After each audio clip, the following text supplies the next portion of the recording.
Sampo and welcome to Season 2 of Queer Talks Bhutan. I'm Namgay. This season is brought to you by the Embassy of Canada to Bhutan. Today I have the privilege of speaking to somebody who the community sees as a huge ally and even a role model. So I am going to be introducing you to the Honorable Finance Minister of Bhutan, Lyenpo Namgay Tshering. Thank you so much for giving us your time despite it being such a busy schedule for you with Parliament going on. Thank you so much. So we really wanted you on Queer Talks to start this season because of Lyenpo's pivotal role in decriminalizing homosexuality in Bhutan. In fact, just a year ago, and it would be a one-year anniversary today, Lyenpo stood up and then said we need to repeal the clauses 213 and 214. So I want to begin with asking Your Excellency, why did you feel it was necessary to do that? Like, what made you do that in Parliament?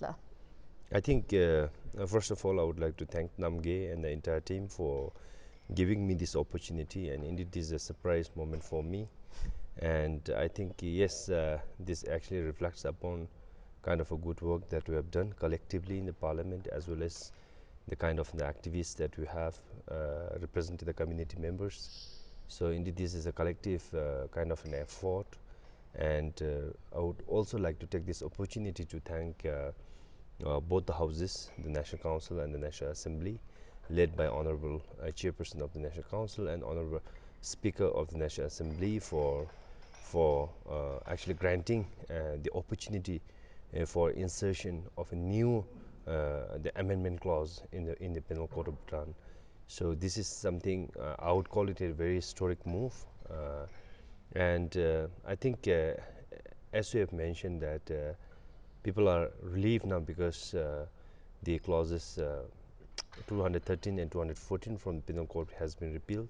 So basically, I think I would rather call it a redundant clauses in the Penal Code of Bhutan. Redundant because clauses, the mentions were made, but I think this were never put into practice or being enforced.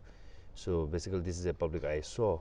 So for that purpose, I think like it has always been a vision of His Majesty the King that we need to consolidate the laws.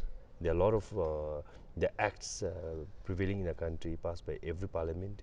So basically, I think it is of utmost importance for us as a parliamentarian, not as a minister, but as a parliamentarian, to really look into consolidating the laws and try to look into which are the redundant clauses that we need to do away with, and with the changing time probably we also might need to put in certain provisions that demands with the changing context of the time.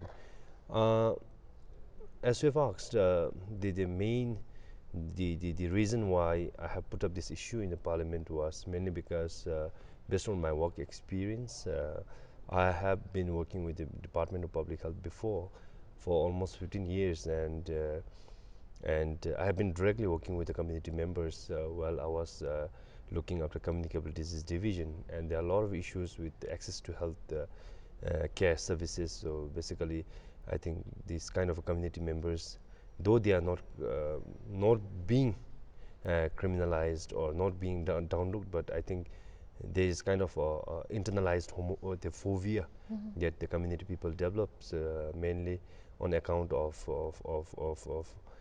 their gender orientation. So based on that, I thought that I think since this is a redundant provisions in the Penal Code of Bhutan, so why can't we actually repeal that?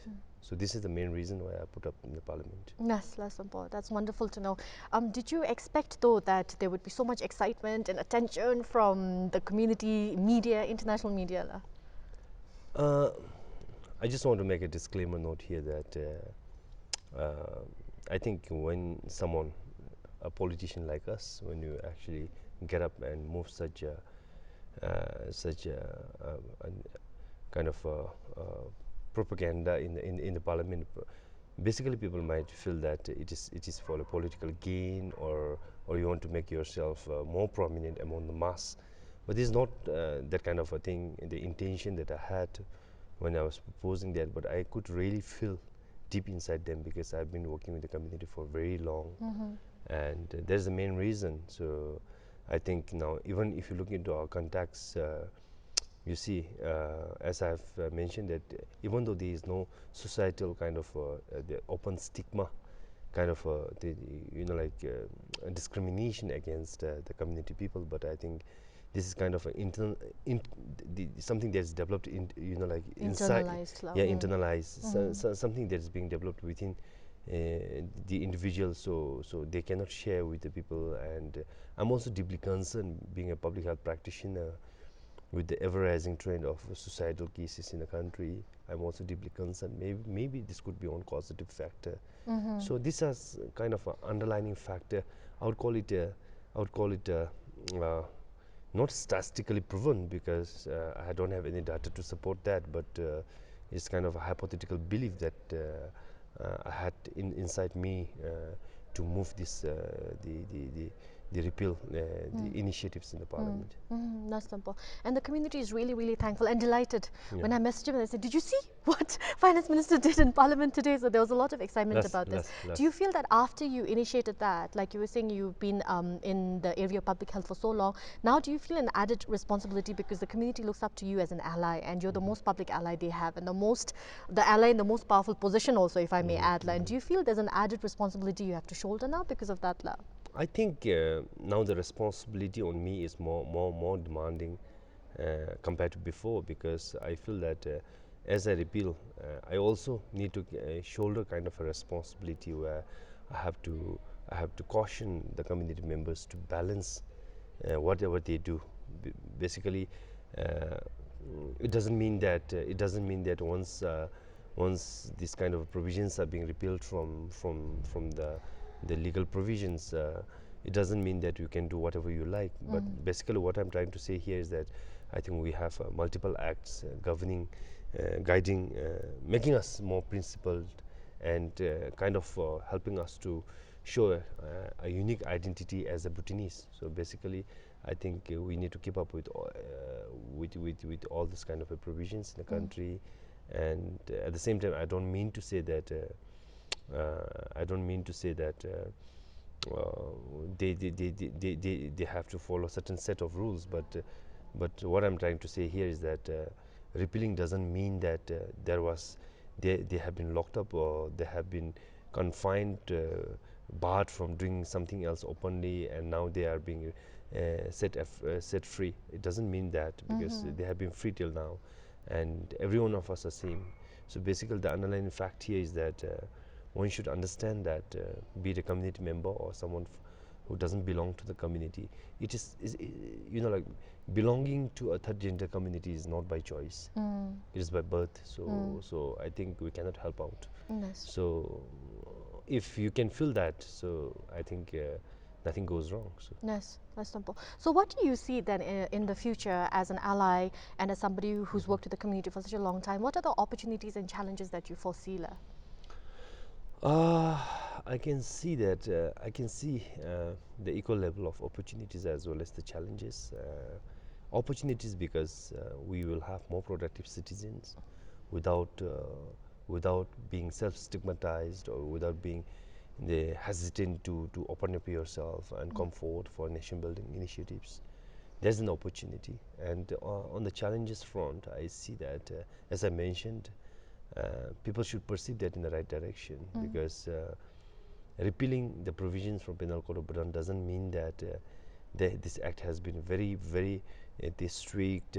strictly implied on the community people. It doesn't mean that. It is something that is provided, is very generic provision. It doesn't say anything more specified towards the third gender community. So I think I won't call it as challenge, but I see rather more as an opportunity to work more closely with the community people for nation building. Yes. Lyenpo, you mentioned a little while earlier, and I just wanted to ask you specifically, you were saying maybe we'll have to reconsider the legal provisions, keeping with the context of the time. So you're thinking that, do you think, because I remember the discussions last year, you're saying maybe we need an additional clause to provide some degree of recognition or protection to the community as well, Lyenpo? I think our constitution is very broad. Our constitution is that we consider that as a mother act, so mother law of the country. So that's very visionary indeed. And if you look into the two specific articles on fundamental rights and fundamental duties, I think everything is being incorporated in those provisions. So basically, I don't see any the requirement of a targeted or a kind of a secluded the uh, the legal provisions to protect someone's right or to protect someone from be, like being stigmatized in the society. So basically, we have everything in the constitution. So that itself actually covers the all the provisions that every individual in a community desires. Yes, and then thanks to people like yourself, like Your Excellency, now you've really, what should I say, fast-forwarded Bhutan into the future with the stance that you took in Parliament, and you're saying it was a generic clause for its removal, and I think the community really feels like they're in a better place now, thanks to Your Excellency. And I want to thank you so much for your time. It's a pleasure on me, pleasure for me. So I think this is something that I really look forward to, and to work closely with community. I'm glad that they are also like actively engaging, because the community people comes from a diverse background and they have a diverse expertise. So basically, what we need to consider in this 21st century is how creatively you can engage yourself in nation building. So thanks for giving me the opportunity. Of course, La. Thank you, Your Excellency. Thank you so much, La.